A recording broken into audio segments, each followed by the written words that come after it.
Salam, dəyərli izləyicilər. Demin yenicə nəşr olunmuş Riyaziyyat 2-ci hissə test toplusundan funksiyalar bölməsinə aid maraqlı bir sualın izahatını verəcəm. Sualımız belədir. Əmsalları tam ədədlər olan f(x) və gx funksiyaları üçün c-nin ala biləcəyi ən kiçik qiymət tapın. Baxırıq ki, qrafikdə hər iki funksiyanın apisox ilə kəsişmə nöqtələri və toxunma nöqtəsi verilib. Fx funksiyası apisoxunu iki yerdə kəsir, gx funksiyası isə apisoxuna toxunur. Əgər funksiya apisoxunu iki müxtəlif yerdə kəsirsə, biz funksiyanı, yəni fx-i bu şəkildə axtarmalıyıq. Fx bərabərdir a vurulsun x çıx x1, o da vurulsun x çıx x2. İndi burada x1 ilə x2 qrafikin x oxu ilə kəsişmə yeridir. Yəni x1-imiz -5-dir, x2-imiz də -1-dir. Əgər funksiyanın qrafiki apisoxuna toxunursa, o deməkdir ki, köşklər eynidir. Yəni x1 x2-yə bərabərdir. Ona görə gx-i belə tapacağıq. Gx bərabərdir a vurulsun x çıxılsın x1-in kvadratı. Yəni x1 ilə x2 eynidir.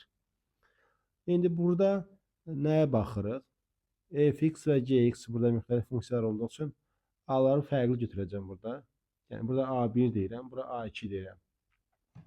O zaman yazıram fx bərabərdir a1 vurulsun x1-imiz -5'dir. Yenə yazanda +5.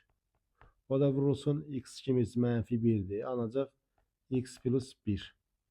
Gx-imiz də bərabərdir. Gx-imiz bərabərdir a2 vurulsun.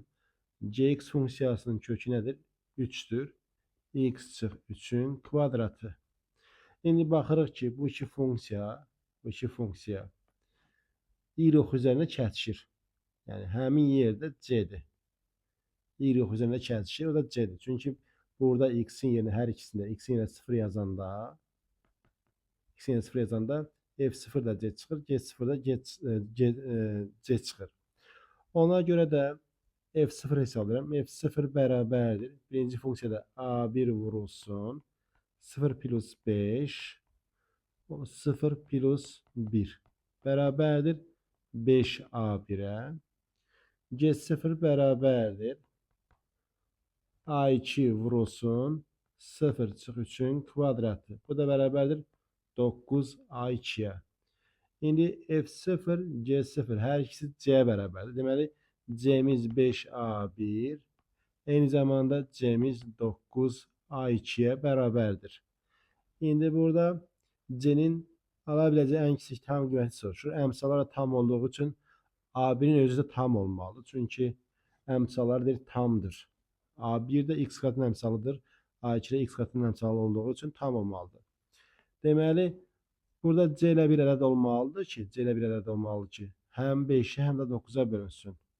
Yəni, bu c-lər bərabərdir. Ona görə yazıram 5a1 bərabərdir 9a2-yə. a1'imiz 9k-dır. a2'miz də 5k-dır. Ən kiçik qiymət soruşduğu üçün, c-nin ən kiçik qiyməti soruşduğu üçün, burada k minimum olması lazım. K-nın da minimum olması üçün k-nın yerinə biz 1 verməliyik. Çünki 0 verə bilmərik. K mütləq 1 olması lazım. K-nın yerinə biz 0 yazsaq əgər, birbaşa burada C0 çıxır. Amma C0 deyil. C0'dan böyükdür. Çünki y oxunu müsbət yerdə kəsir. Ona görə K-nın yerinə biz 1 yazacağıq. K-nın yerinə 1 yazanda A1 9 çıxır. A2 də 5 çıxır. Gətirib burada yerinə yazsaq, alınır ki, C ilə bərabərdir 5A1. 5 vur 9, 45. Yəni doğru cavabımız burada C-nin ala biləcəyi ən kiçik qiymət 45-ə bərabərdir.